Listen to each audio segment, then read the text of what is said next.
Et bien le bonjour et bon retour sur la chaîne des jouets et des hommes. Aujourd'hui, pour continuer notre série sur les Star Wars Black Series, pour la série Mandalorian, ça fait beaucoup de séries dans la même phrase, nous allons nous pencher sur Greef Karga.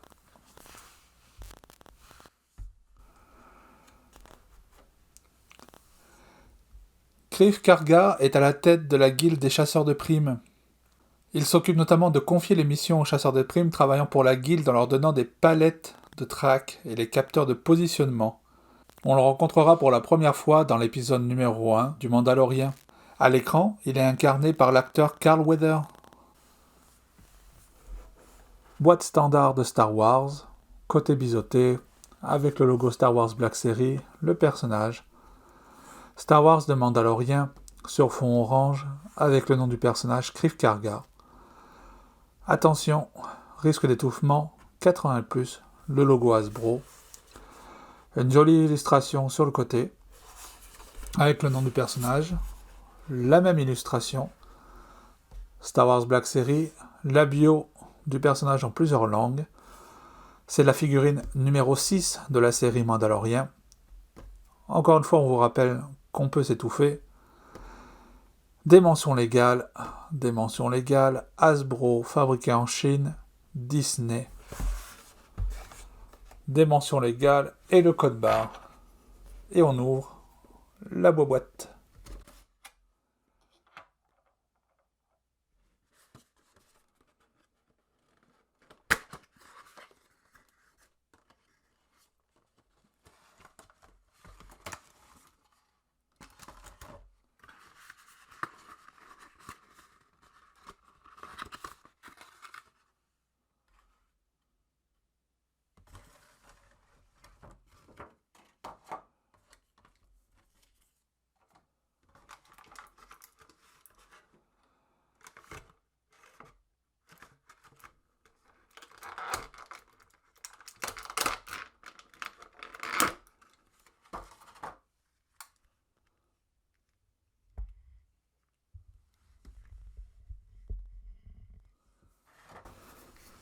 Premier abord, belle figurine, beaucoup de détails, beaucoup de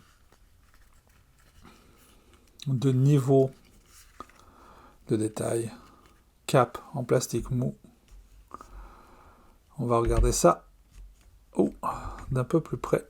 Et le monsieur, il n'a pas l'air de vouloir tenir sur ses pattes.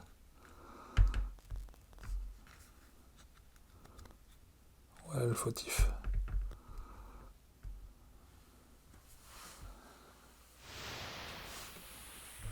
Regardons un peu plus près notre ami Greef Karga. Le visage est ressemblant à l'acteur, mais pas tout à fait. On a un peu l'impression qu'il est un petit peu bouffi. C'est assez bizarre à décrire. Mais bon, ça y ressemble. Beaucoup de travail, de texture sur la figurine et le plastique. On peut voir ici, sur la veste, sur le pantalon aussi, notamment, sculpté, les petits plis en fait du pantalon, les bottes, la cape est dans un plastique mou qui est séparé, qui flotte pas mal. Je pense pas qu'on puisse la retirer.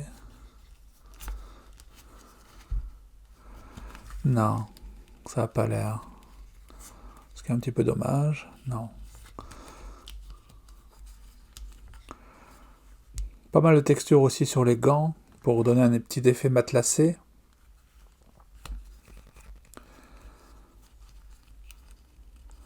La veste a l'air d'être un élément séparé sur le plastique du personnage lui-même. Ça donne des effets de plis qu'on peut voir ici. C'est super intéressant. La ceinture avec les fourreaux à revolver sont dans un plastique mou aussi.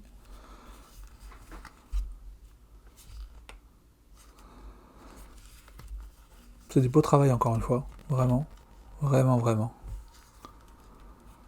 Au niveau des articulations, on peut bouger la tête sur les côtés. Et en fait, quand on bouge sur les côtés, ça a l'air d'être le cou. Il y a l'air d'avoir une articulation supplémentaire au niveau du cou.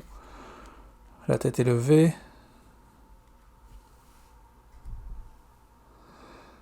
On peut baisser la tête.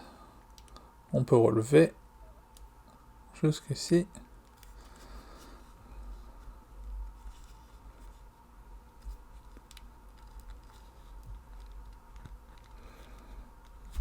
On a l'air d'avoir une articulation papillon à l'épaule qui permet de bouger un petit peu d'avant en arrière le bras. On peut lever jusqu'à pratiquement 90 malgré les épaulettes.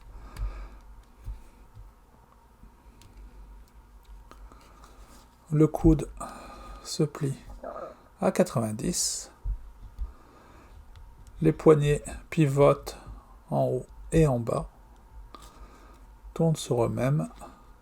Ainsi que les bras et le biceps aussi. Pardon, pas le biceps, mais le coude. Ainsi que le coude.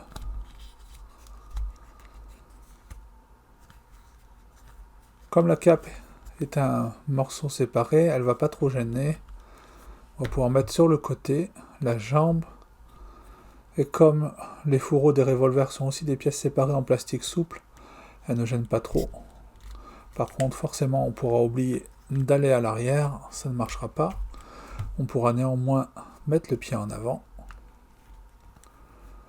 On a une articulation, rotation à la cuisse, simple articulation au niveau du genou, rotation au niveau du genou aussi.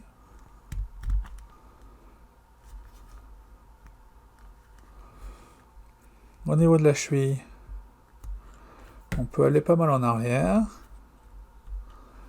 On peut aller pas mal en avant. La rotation sur le côté. C'est pas mal du tout. C'est pas mal du tout, du tout, du tout.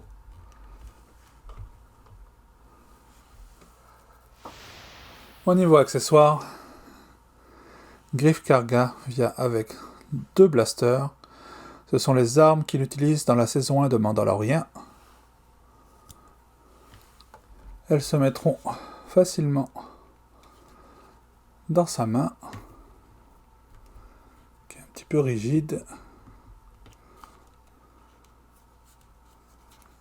Et la deuxième pourra être sans problème rangée dans le fourreau sur le côté.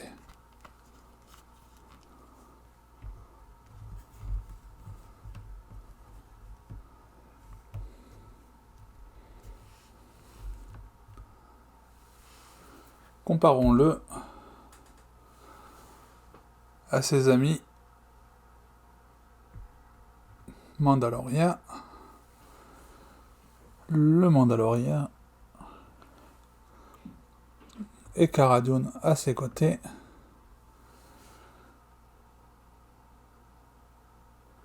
Ça fait un bel ensemble.